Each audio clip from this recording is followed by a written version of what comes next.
Does your year-end review process excite you or give you anxiety? I'm sitting across the table from a high performer, feeling such anxiety because as a leader, I have not honored her and I'm completely unprepared. The end of the year is here. Does your year-end review process uplift you or unsettle you?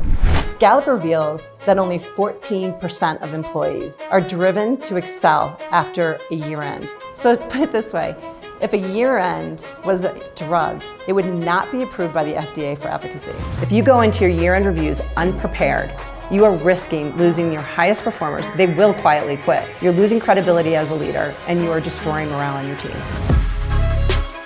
You don't have to just go through the motions. Transform this frustrating obligation and turn it into a motivating milestone.